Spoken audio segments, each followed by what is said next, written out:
Monique, and thank you for coming to Storytime with the Houston Public Library. Today we'll be reading Floaty by John Himmelman. We'd like to thank Henry Holt & Company for giving us permission to read this book.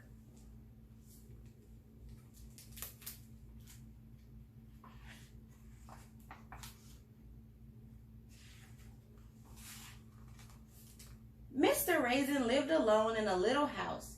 Inside that little house, he loved to sew. Mr. Raisin didn't like anything else, only sewing. One morning, he found a basket at his front door. It had a note attached that read, "All yours, too much trouble. Good luck." Mr. Raisin brought the basket inside. Blah! It was empty. "Whiff!" said something from above. Mr. Raisin looked up. A puppy was stuck to the ceiling. "Get down from there," shouted Mr. Raisin.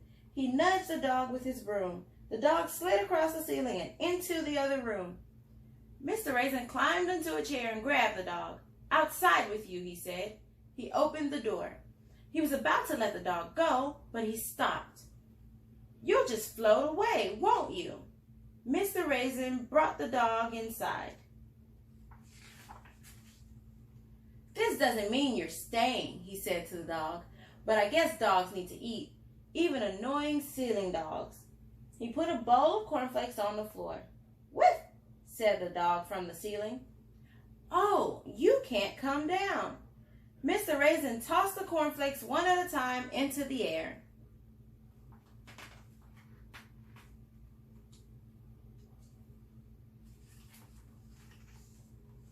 "You probably need water too," he said. The dog floated to the front door. "Whiff!" he barked. "Blah!" complained Mr. Raisin. "I have to take you for a walk too?" Well, you have to walk your dog, right? "Funny balloon," said Agnes Withers. "Not a balloon, a dog," barked Mr. Raisin. "Your kite needs a longer tail," said Mr. Poots. "Not a kite, a dog," grunted Mr. Raisin. "There goes nutty Mr. Raisin," said Mrs. Stringle. "Blah," said Mr. Raisin. He went back inside.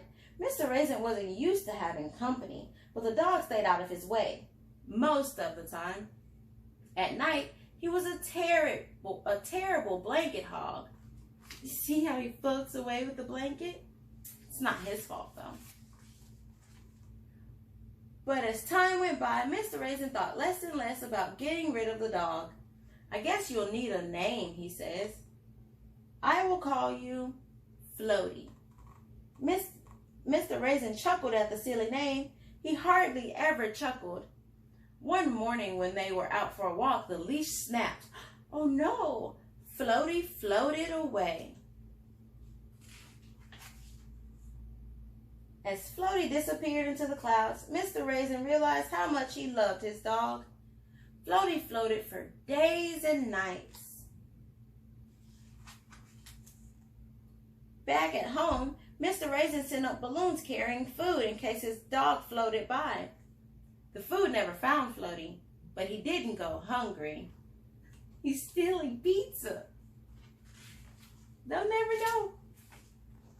Mr. Raisin moved to his roof. He searched the skies day and night for his little dog. Floaty floated farther and farther away. Mr. Raisin climbed down from the roof. Floaty dreamed about home. Poor puppy. Mr. Raisin sat in his chair and sewed. One night, a big storm came along.